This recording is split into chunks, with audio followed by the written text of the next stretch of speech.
বিশ্ব অলি হজরত পীর কেবলাজান হুজুর সাহেবের লিখিত 23 খণ্ড পবিত্র নসিহত শরীফের মধ্যে নবম খণ্ড নসিহত শরীফের নাম হচ্ছে মহররম। এই পবিত্র নসিহত শরীফে কারবালার সেই বিষাদময় মর্মান্তিক ঘটনা নিয়ে হজরত পীর কেবলাজান হুজুর সাহেব পরিপূর্ণভাবে সঠিক এবং সত্য তথ্য দিয়ে এই নসিহত শরীফটি লিপিবদ্ধ করেছেন। দয়াল নবী সাল্লাল্লাহু আলাইহি সাল্লাম পদ্মা নেওয়ার পরে দয়াল নবীর আহলে বায়াতের সাথে কে কীভাবে বেঈমানি করেছে সেই প্রত্যেকটি বিষয় নিয়ে হজরত পীর কেবলাজান হুজুর সাহেব এই নসিহত শরীফে সঠিক তথ্যগুলো তুলে ধরেছেন, যা আমি এখন আপনাদের নসিহত শরীফের শুরু থেকে পড়ে শোনাব। কেবলাজান হুজুর সাহেবের এই কথাগুলো সকলেই শ্রবণ করিবেন আর চেষ্টা করবেন ভিডিওটি শেয়ার করে অন্যকে শোনানোর জন্য। আর অনুরোধ থাকবে কেবলাজান হুজুর সাহেবের এই নসিহত শরীফ নিয়ে কেউ কোনো বাজে মন্তব্য করবেন না। আউযু বিল্লাহি মিনাশ শাইতানির রাজিম। বিসমিল্লাহির রহমানির রহিম।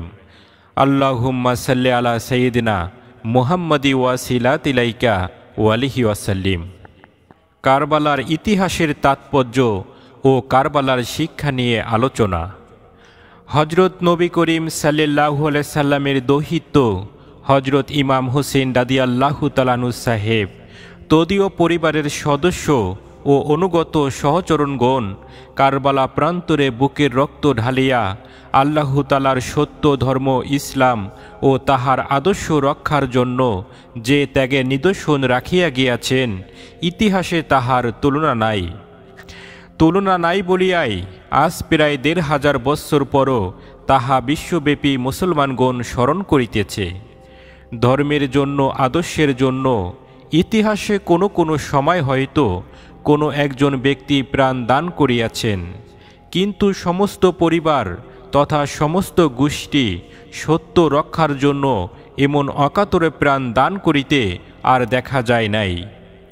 কোনো পরিবার এমন বারংবার প্রতারণা ও মিথ্যার শিকারও হয় নাই, যেমন হইয়াছিলেন নূর নবী সাল্লাল্লাহু আলাইহি সাল্লামের শোণিতবাহী তাহার প্রিয় দৌহিত্রগণ। এই আত্মত্যাগের ঘটনা স্মরণ করাইয়া প্রতি বৎসর আশুরা আসিয়া নবী করিম সাল্লাল্লাহু আলাইহি সাল্লামের ভক্তদের আজও অশ্রুসিক্ত করে। অনেকের মনেই প্রশ্ন জাগিয়া থাকে যে নবী করিম সাল্লাল্লাহু আলাইহি সাল্লামকে সৃষ্টি না করিলে আল্লাহু পাক এই সৃষ্টি জগতের কিছুই সৃষ্টি করিতেন না বলিয়া ঘোষণা করিয়াছেন। সেই নবী করিম সাল্লাল্লাহু আলাইহি সাল্লামের আদর্শের পতাকাবাহী বর্গের উপর বারংবার এমন অত্যাচার কেন নামিয়া আসিল? জগতের ইতিহাস সত্য ও মিথ্যার দ্বন্দ্বের ইতিহাস। সত্য ও মিথ্যার চিরন্তন দ্বন্দ্বে সত্য চিরকালেই টিকিয়া রহিয়াছে ন্যায় ও আত্মত্যাগের মাধ্যমে, আর মিথ্যার ভিত্তি পতন হইয়াছে অন্যায় ও প্রতারণার মাধ্যমে। হজরত নবী করিম সাল্লাল্লাহু আলাইহি সাল্লাম এর আদর্শের পতাকাবাহী হজরত আলী করমল্লাহু ওয়াজহু, হজরত ইমাম হাসান রাদিয়াল্লাহু তাআলা আনহু, হজরত ইমাম হোসেন রাদিয়াল্লাহু তাআলা আনহু তাই হইয়াছেন সততা ও প্রতারণার শিকার। কারবালার ইতিহাস তাই একদিকে আত্মত্যাগের মহিমায় সমুজ্জ্বল ও অন্যদিকে প্রতারণা ও সততার কলঙ্কে লিপ্ত। কারবালার ইতিহাস যে সততার কলঙ্কে লিপ্ত তাহার সূত্রপাত হয় হজরত আলী করমল্লাহু ওয়াজহু এর সময়ে সিফফিনের যুদ্ধে সন্ধির নামে প্রহসন ও তদীয় শাহাদাতের হজরত উসমান রাদিয়াল্লাহু তাআলা আনহু এর শাহাদাতের জন্য সিরিয়ার শাসনকর্তা মুয়াবিয়া ও তাহার নেতৃত্বাধীন কিছু লোক হজরত আলী করমল্লাহু ওয়াজহুকে মিথ্যাভাবে দোষারোপ করিতে থাকে। তাহাদের কারসাজিতে মুসলিম সাম্রাজ্য ইরাকের উত্তরাঞ্চলে বিদ্রোহ দেখা দেয়। বিদ্রোহ দীর্ঘস্থায়ী হওয়ায় হজরত আলী করমল্লাহু ওয়াজহু মদিনা হইতে কুফায় রাজধানী স্থানান্তরিত করেন। তাহার উদ্দেশ্য ছিল ক্ষিপ্ত হস্তে বিদ্রোহ দমন করা। মুয়াবিয়া হজরত আলী করমল্লাহু ওয়াজহুর রাজধানী কুফা আক্রমণ করিলেন। তাহাদের দাবি হইল হজরত উসমান রাদিয়াল্লাহু তাআলা আনহু ও হজরত রাসূল করিম সাল্লাল্লাহু আলাইহি সাল্লামের বিশিষ্ট সাহাবা হজরত তালহা রাদিয়াল্লাহু তাআলা আনহু ও হজরত জুবাইর রাদিয়াল্লাহু তাআলা আনহু এর হত্যার বিচার করিতে হইবে। হজরত আলী করমল্লাহু ওয়াজহু এর আনুগত বাহিনী ও সিরিয়ার শাসনকর্তা মুয়াবিয়া ও মিশরের শাসনকর্তা উমাইয়া বংশীয় আমর বিন আসের সম্মিলিত বাহিনী সিফিন নামক স্থানে পরস্পর মুখোমুখি হইল। এই স্থানও ফোরাত নদীর তীরে অবস্থিত। যুদ্ধের পূর্ব মুহূর্তে মুসলমানদের রক্তপাত বন্ধের জন্য হজরত আলী করমল্লাহ ওয়াজহু শান্তি স্থাপনের উদ্দেশ্যে মীমাংসার প্রস্তাব দিলেন। কিন্তু মুয়াবিয়া বলিলেন তিনি হজরত ওসমান রাদিয়াল্লাহু তাআলা আনহু সাহেবের হত্যার প্রতিশোধ নিতে আসিয়াছেন। এই হত্যার জন্য যাহারা দায়ী বলিয়া তিনি দাবি করিতে লাগিলেন, তাহাদের না পাওয়া পর্যন্ত তিনি দামেস্কে প্রত্যাবর্তন করিবেন না। এমন সকল ব্যক্তিকে তিনি হজরত ওসমান রাদিয়াল্লাহু তাআলা আনহু সাহেবের হত্যার জন্য দায়ী করিতে লাগিলেন, যাহারা এই হত্যার জন্য প্রকৃতপক্ষে দায়ী ছিলেন না। হজরত আলী করমল্লাহ ওয়াজহু ইহাতে তাই রাজি হইতে পারিলেন না। সুতরাং যুদ্ধ শুরু হইল। কর্মে মহররম মাস আসিয়া গেল। এই মাস পবিত্র বিদায় মুসলমানগণ এই মাসে যুদ্ধ করিতেন না। যুদ্ধ মহররম মাস উপলক্ষে স্থগিত হইল। হজরত আলী করমল্লাহ ওয়াজহু এই সুযোগে আবারও যুদ্ধ বন্ধের জন্য মীমাংসার উদ্যোগ গ্রহণ করিলেন। কিন্তু মুয়াবিয়া এইবার হজরত ওসমান রাদিয়াল্লাহু তাআলা আনহু এর হত্যার বিচারের মূল দাবি ত্যাগ করিয়া নতুন প্রস্তাব দিলেন। তিনি বলিলেন, বিনা রক্তপাতে যুদ্ধ বন্ধ হইতে পারে যদি নতুনভাবে খলিফা নির্বাচিত হয়। আর সেই উদ্দেশ্য হজরত ওমর রাদিয়াল্লাহু তাআলা আনহু এর মৃত্যুকালে যেরূপ খলিফা নির্বাচনের জন্য একটি সাধারণ সভা আহ্বান করা হইয়াছিল, ওইরূপ সবার আহ্বান করা হোক। মুয়াবিয়া এই কথাও জানাইয়া দিলেন যে ওই সভায় তিনি নিজেই হজরত আলী করমল্লাহ ওয়াজহু এর সহিত প্রতিদ্বন্দ্বিতা করিবেন। হজরত আলী করমল্লাহ ওয়াজহু বলিলেন, খেলাফতের দাবি আর হজরত ওসমান রাদিয়াল্লাহু তাআলা আনহু এর হত্যার বিচারের দাবি দুইটি ভিন্ন ভিন্ন বিষয়। দুইটিকে এক করিলে চলবে না। হজরত নবী করিম সাল্লাল্লাহু আলাইহি সাল্লামের সকল সাহাবা মিলিয়া হজরত আলী রাদিয়াল্লাহু তাআলা আনহু সাহেবকে খলিফা নির্বাচিত করিয়াছিলেন। তাই তাহার জীবন দশায় পুনর্বার খেলাফত পরিবর্তনের কথা উঠিতে পারে না। অথচ মুয়াবিয়া খেলাফত পরিবর্তনের দাবি তুলিল। ফলে সন্ধির সকল চেষ্টা ব্যর্থ হইল। কিন্তু এই ঘটনার দ্বারা ইহাই বোঝা যায় যে মুয়াবিয়া যুদ্ধে আসিয়াছিলেন রাজত্বের লিসপা লইয়া। হজরত ওসমান রাদিয়াল্লাহু তাআলা আনহু বা হজরত জুবাইর রাদিয়াল্লাহু তাআলা আনহু এর বিচারের দাবি ছিল একটা মিথ্যা বাহানা মাত্র। তাই সন্ধির চেষ্টা ভাঙ্গিয়া গেল। মুহররম মাসের শেষে যুদ্ধ আবার প্রবল বেগে শুরু হইল। যুদ্ধে যখন মুয়াবিয়ার পরাজয় সুনিশ্চিত, তখন তিনি এক নতুন কৌশল গ্রহণ করিলেন। কিছু পক্ষ কেশ বৃদ্ধ সৈন্য দিগের বর্ষায় কুরআন শরীফ বাঁধিয়া সাদা পতাকা অর্থাৎ সন্ধি প্রস্তাবের প্রতীক হিসাবে রণক্ষেত্রে পাঠাইলেন। বর্ষার মাথায় কুরআন শরীফ বাঁধা দেখিয়া হজরত আলী করমল্লাহু ওয়াজহু এর সৈন্যদলের একটি অংশ আর যুদ্ধে যাইতে রাজি হইলেন না। হজরত আলী করমল্লাহু ওয়াজহু তাহাদের বুঝাইলেন, ইহা মুয়াবিয়ার নতুন একটি কৌশল মাত্র। যুদ্ধের শেষ মীমাংসা না হইলে নতুন বিপদ সৃষ্টি হইবে। তিনি শত চেষ্টা করিয়াও তাহাদের সৈন্যদলের ওই অংশকে আর যুদ্ধে পাঠাইতে পারিলেন না। যুদ্ধ স্থগিত করিতে তিনি বাধ্য হইলেন।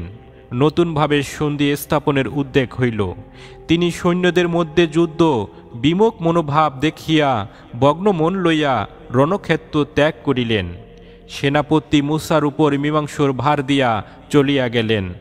মুয়াবিয়ার পক্ষে আসিলেন তাহার কূট শাসনকর্তা আমর মীমাংসার প্রস্তাব হিসেবে বলিলেন, যেহেতু হজরত আলী করমল্লাহু ওয়াজহু এর খেলাফত আমলে কতিপয় এলাকায় বিদ্রোহ দেখা দিয়াছে, তাই হজরত আলী করমল্লাহু ওয়াজহু এর তাহার প্রতিদ্বন্দ্বী মুয়াবিয়া এই উভয়কে বাদ দিয়া ভিন্ন কোনো ব্যক্তিকে খেলাফতের বার দিতে হইবে। মুসা আমরের কূট চালের সামনে টিকিতে পারিলেন না। তিনি শান্তি স্থাপনের জন্য হজরত আলী করমল্লাহু ওয়াজহুর খেলাফতের দাবি প্রত্যাহার করিতে সম্মত হইলেন এবং অপেক্ষামান মুসলিম সৈন্যগণকে তাহা জানাইতে আসিলেন। সেনাপতি মুসা যখন বলিলেন, মীমাংসুর সত্য হিসাবে হজরত আলী করমল্লাহ হুজুর পক্ষ হইতে খেলাফতের দাবি রদ করা হইল, তখনই মুয়াবিয়ার সহযোগী বলিয়া উঠিলেন, হজরত আলী করমল্লাহ হুজুর এর প্রতিনিধি তাহার খেলাফতকে রদ করিয়াছেন, ফলে খেলাফতের আসন এখন শূন্য, আর তাই এক্ষণে মুয়াবিয়াকে খলিফা নির্বাচন করা হইল। মুসা ক্রোধ হইয়া বলিলেন, সন্ধির প্রস্তাব অনুযায়ী তৃতীয় কোনো ব্যক্তি খেলাফতের ভার গ্রহণ করা কথা নয়। কিন্তু মুয়াবিয়ার সৈন্যদের উল্লাস ধ্বনিতে মুসার কণ্ঠ তলাইয়া গেল, তাহার কথা কেহ শুনিতে পাইল না। সন্ধির সততা সম্পর্কে সকলেই বুঝিতে পারিল। হজরত আলী করমল্লাহজু খুপায় ফিরিয়া রাজত্ব করিতে লাগিলেন বটে, কিন্তু মুয়াবিয়া আর তাহার বশ্যতা স্বীকার করিল না। হজরত রসুল করিম সাল্লাল্লাহু আলাইহি সাল্লামের আশীর্বাদ ধন্য ও পুণ্য স্মৃতিময় মদিনা হইতে আরবের উত্তরাঞ্চল রক্ষা করিবার উদ্দেশ্যে হজরত আলী করমল্লাহজু কুফায় রাজধানী স্থানান্তরিত করেন। কিন্তু নবী করিম সাল্লাল্লাহু আলাইহি সাল্লামের প্রতিষ্ঠিত কেন্দ্র হইতে দূরে যাইয়া তিনি বিদ্রোহত দমন করিতে পারিলেন না, বরং খেলাফত হস্তচ্যুত হইল। শেষ পর্যন্ত কুফাবাসী একদিন নামাজরত অবস্থায় কুফার একটি মসজিদে হজরত আলী করমল্লাহজুকে হত্যা করিল। হজরত আলী করমল্লাহজু শাহাদাতের পর ইমাম হাসান রাদিয়াল্লাহু তাআলাহু মাত্র কয়েক মাস খেলাফতের অধিকারী ছিলেন। হজরত আলী করমল্লাহজুর শাহাদাতের পর মুয়াবিয়া নিজেকে সমস্ত মুসলিম জাহানের খলিফা বলিয়া ঘোষণা করিলেন ও কুফা আক্রমণ করিলেন। হজরত ইমাম হাসান রাদিয়াল্লাহু তাআলাহু সবেমাত্র সিংহাসনে আরোহণ করিয়াছেন। তিনি খেলাফত রক্ষার জন্য মুয়াবিয়ার বিরুদ্ধে সৈন্যবাহিনী প্রেরণ করিলেন। মুদাইন নামক এক স্থানে উভয় বাহিনীর মধ্যে সংঘর্ষ শুরু হইবার পূর্বে রাজধানী কুফায় মুয়াবিয়ার পক্ষ হইতে গুজব রটাইয়া দেওয়া হইল যে ইমাম হাসান রাদিয়াল্লাহু তাআলাহু বাহিনীর সেনাপতি কায়েস যুদ্ধক্ষেত্রে পরাজিত ও নিহত হইয়াছেন। ইহাতে কুফি সৈন্যদের মধ্যে বিশৃঙ্খলা দেখা দিল। তাহারা তাহাদের নিজ খলিফা হজরত ইমাম হাসান রাদিয়াল্লাহু তাআলাহু এর তাঁবু লণ্ঠন করিল, এমনকি তাহাকে বন্দী করিয়া মুয়াবিয়ার হস্তে সমর্পণের আয়োজন করিতে লাগিল। সদ্য রাজ্যভার প্রাপ্ত খলিফা ইমাম হাসান রাদিয়াল্লাহু তাআলাহু এই ঘটনায় গভীরভাবে মর্মাহত হইলেন। বুঝিতে পারিলেন চতুর্দিকেই শুধু প্রতারণা। ইতিমধ্যে মুয়াবিয়া সন্ধি স্থাপনের প্রস্তাব দিলেন। তিনি বলিলেন, বংশের মর্যাদার দিক দিয়া হজরত ইমাম হাসান রাদিয়াল্লাহু তাআলাহুই খেলাফতের প্রকৃত অধিকারী হইবার কথা। কিন্তু বর্তমানে সারা মুসলিম সাম্রাজ্য যে বিশৃঙ্খলা বিরাজমান, তাহা সমাধানের জন্য যে ধীরতা প্রয়োজন, তাহা যদি ইমাম সাহেবের মধ্যে থাকিত, তাহা হইলে তিনি নিজেই তাহার নিকট বয়াত হইতেন। ইমাম সাহেব যেন খেলাফতের দাবি ত্যাগ করেন, খেলাফত ব্যতীত আর সকল কিছুই তিনি পাইবেন। হজরত ইমাম হাসান রাদিয়াল্লাহু তাআলাহু সাহেব শান্তি ফিরাইয়া আনিবার খাতিরে সন্ধির প্রস্তাব গ্রহণ করিলেন, এক সত্যে যে মুয়াবিয়া তাহার জীবন দশায় পর্যন্ত খলিফা থাকিবেন। মুয়াবিয়ার মৃত্যুর পর হজরত হোসেন রাদিয়াল্লাহু তাআলাহু সাহেব খলিফা নির্বাচিত হইবেন। মুয়াবিয়া এই প্রস্তাবে সম্মত হইলেন। ইমাম সাহেবদের জীবনযাত্রা নির্বাহের জন্য খোরাসন প্রদেশের রাজত্ব তাহাদের জন্য বরাদ্দ করা হইল। খেলাফতের দাবি ত্যাগ করিয়া ইমাম সাহেবগণ কুফা হইতে মদিনায় আবার ফিরিয়া আসিলেন। মদিনার মুসলমানগণ নবী দৌহিত্যকে খলিফা হিসেবে দেখিতে না পাইয়া আফসোস করিতে লাগিলেন এবং ইমাম সাহেব রাদিয়াল্লাহু তাআলাহুকে নবী করিম সাল্লাল্লাহু আলাইহি সাল্লামের আধ্যাত্মিক প্রতিনিধি হিসাবে গ্রহণ করিয়া ইমামের মর্যাদায় প্রতিষ্ঠিত করিলেন। কিন্তু ইমাম হাসান রাদিয়াল্লাহু তাআলাহু সাহেব হজরত রসুল করিম সাল্লাল্লাহু আলাইহি সাল্লামের বংশীয় হিসাবে যে সম্ভ্রম ও জনগণের শ্রদ্ধা পাইয়া আসিতেছিলেন, মুয়াবিয়া তাহাতে অসন্তুষ্ট ছিল। হজরত আলী করমল্লাহু ওয়াজহু হজরত রসুল করিম সাল্লাল্লাহু আলাইহি সাল্লামের জামাতা হিসাবে যে সম্মান পাইয়া আসিতেছিলেন, তাহাই ছিল বস্তুত মুয়াবিয়ার ঈর্ষার কারণ।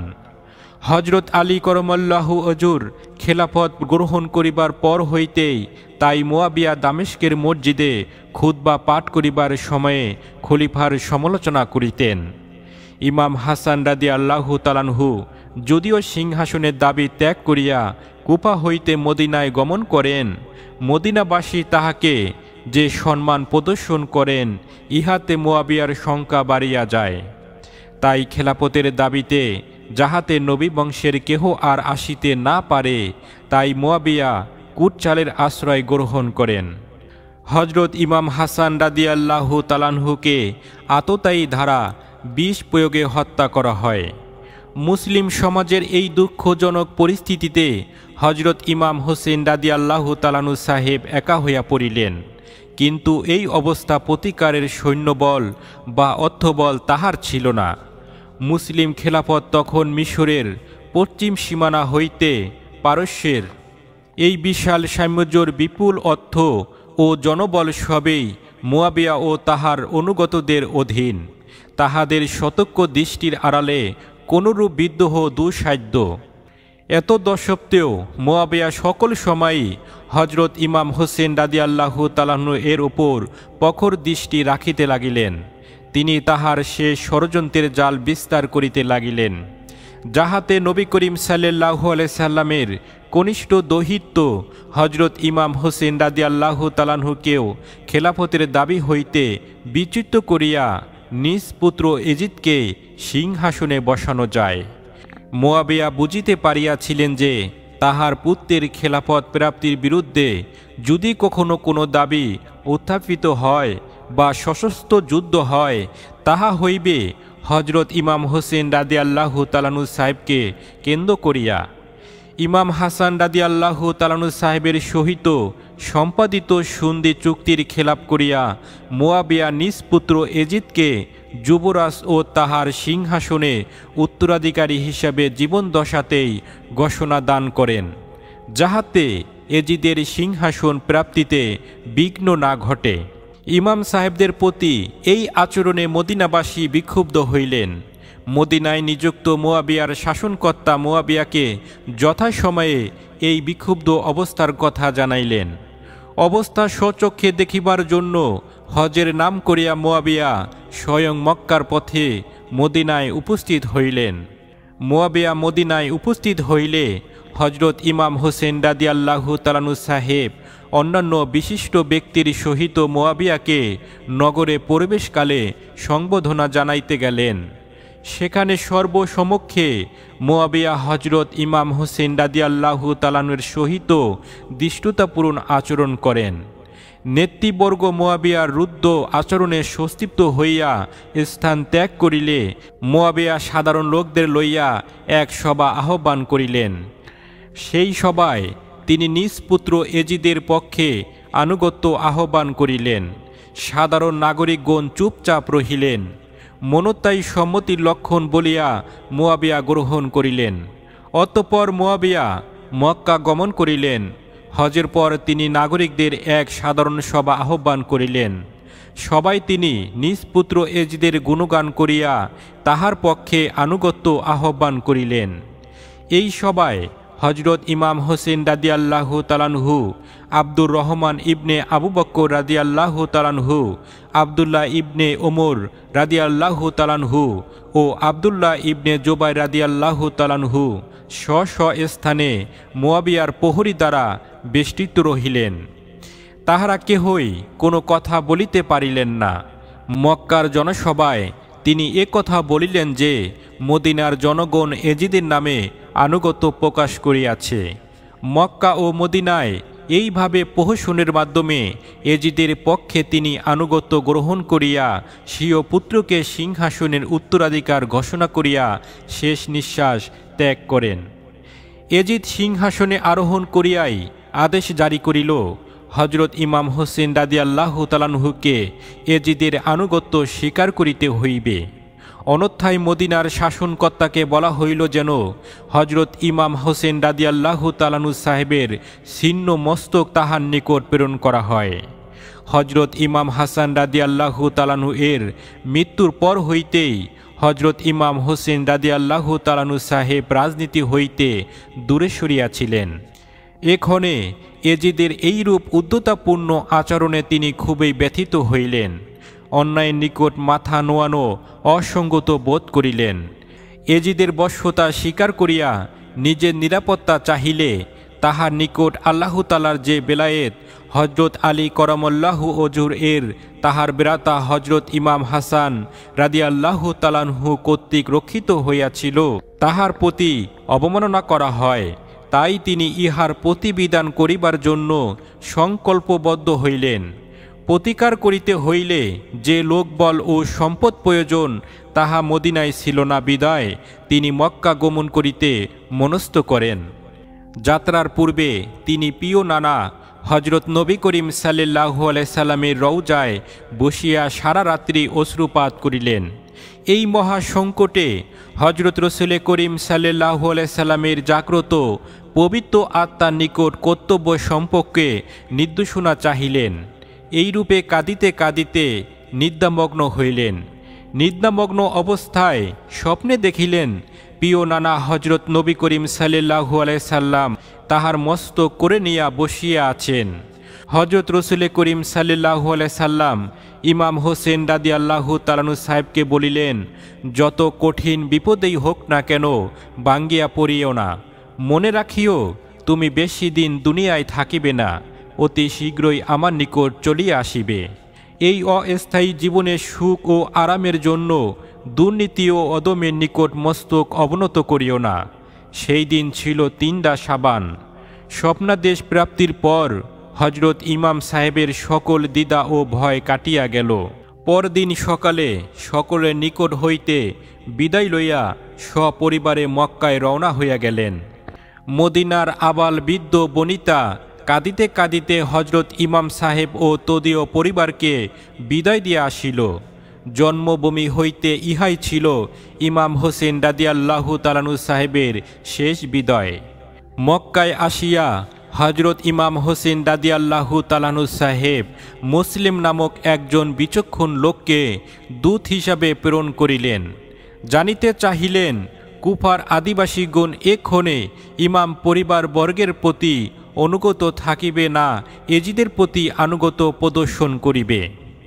কুফায় হজরত আলী করমল্লাহু ওজু এর রাজধানী থাকার কারণে সেখানে ইমাম পরিবারের প্রতি সহানুভূতিশীল লোক তখনও ছিল বলিয়া হজরত ইমাম হোসেন রাদিয়াল্লাহু তাআলা সাহেব আশা করিতেছিলেন।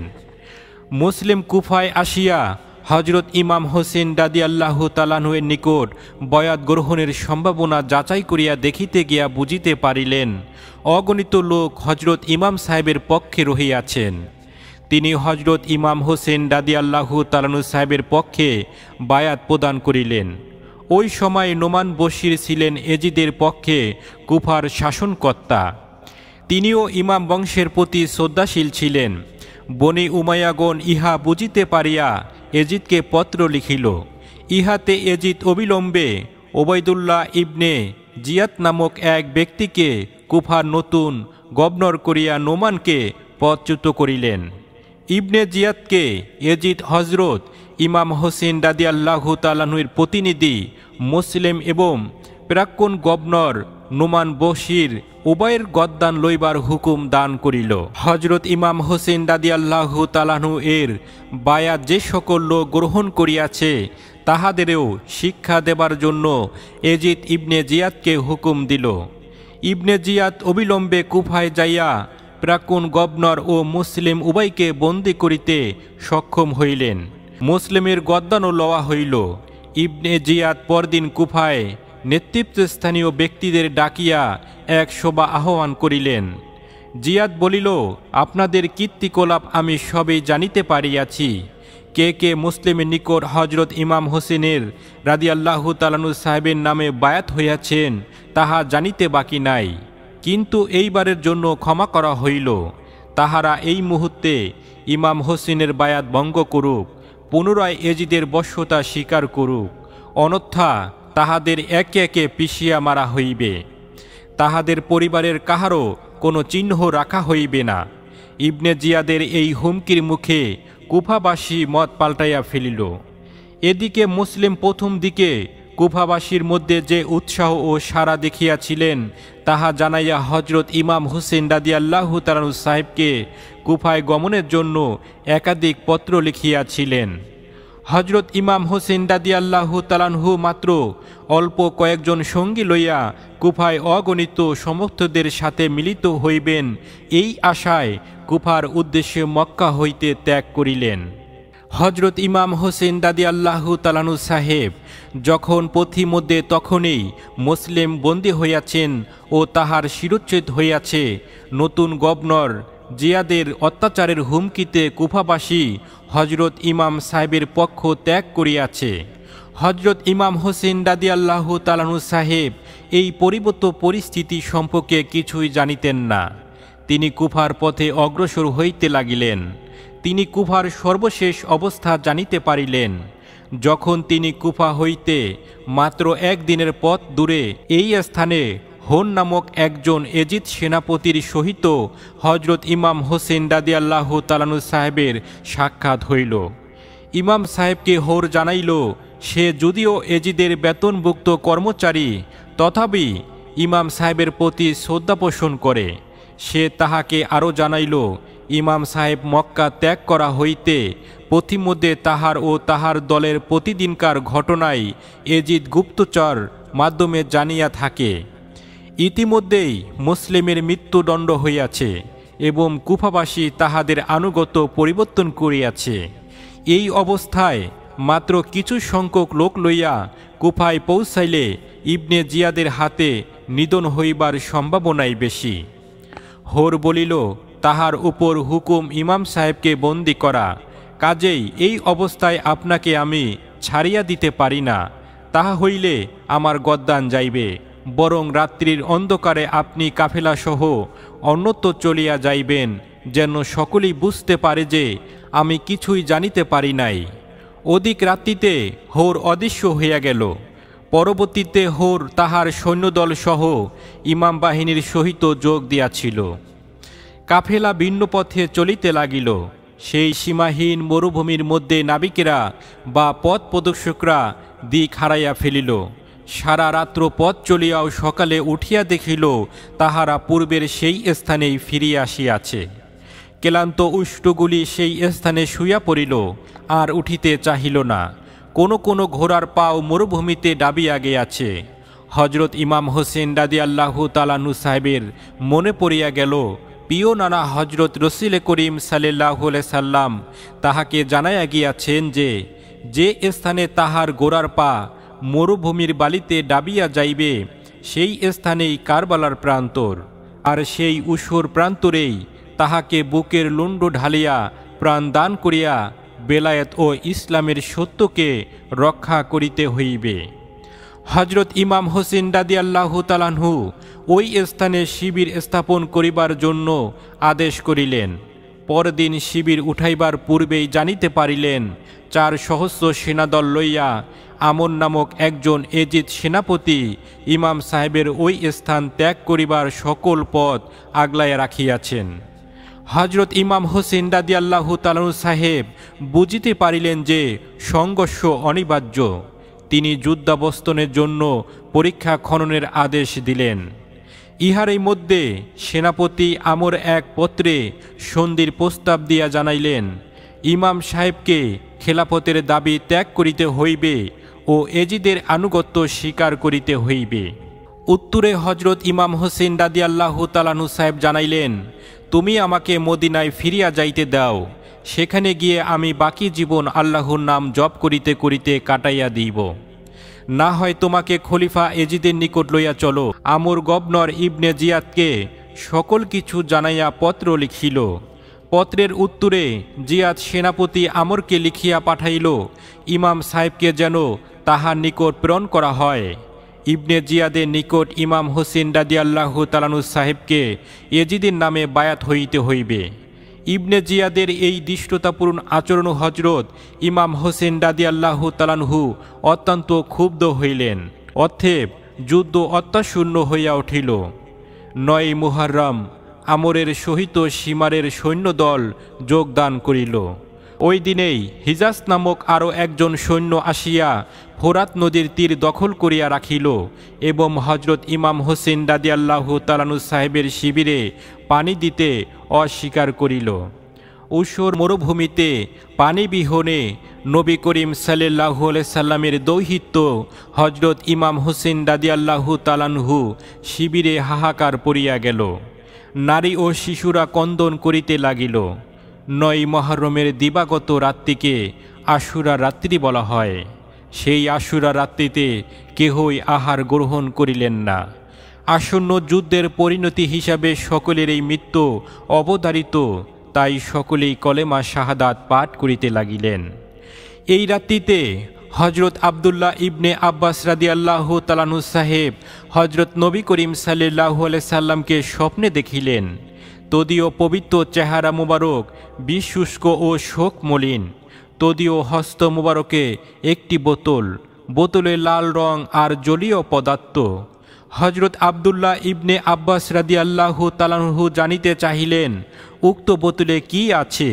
হজরত রসুল করিম সাল্লাল্লাহু আলাইহি সাল্লাম ফরমাইলেন, এইমাত্র আমি কারবালা হইতে হজরত ইমাম হোসেন রাদিয়াল্লাহু তাআলা এর মর্মান্তিক শাহাদাত বরণ দেখিয়া আসিলাম। এই বোতলে তাহারই পবিত্র রক্ত রক্ষিত আছে। প্রিয় জাকিরানা শেখান ও তরিকতপন্থী সকল ভাই এবং বোনেরা, এতক্ষণ বিশ্বলি হজরত পীর কেবলা জান হুজুর সাহেবের 23 খণ্ড পবিত্র নসিহত শরীফের মধ্যে 9ম খণ্ড পবিত্র নসিহত শরীফ, নাম হচ্ছে মুহররম। এই নসিহত শরীফের কিছু অংশ আমি আপনাদের পড়ে শোনালাম। ইনশাআল্লাহ পরবর্তীতে এর বাকি অংশ আপনারা শুনতে পারবেন। পর্যায়ক্রমে এই পবিত্র নসিহত শরীফটি 10ই মুহররম পর্যন্ত আপনাদের পুরোপুরিভাবে শোনানোর জন্য আমি চেষ্টা করব। তাই অনুরোধ থাকবে ভিডিওটি শেয়ার করে অন্যকে শোনানোর জন্য, যাতে কারবালার সঠিক ইতিহাস ও তাৎপর্য সম্পূর্ণ ঘটনা সে জানতে এবং বুঝতে পারে। আপনাদের নিকট অনুরোধ থাকবে কেবলা জান হুজুর সাহেবের এই নসিহত শরীফ নিয়ে কেউ কখনো কোনো দিন কোনোভাবে বিশৃঙ্খলা সৃষ্টি করবেন না এবং কোনো বাজে মন্তব্য করবেন না। প্রথম পর্বের ভিডিও এই পর্যন্তই শেষ করলাম। আসসালামু আলাইকুম রহমতুল্লাহ।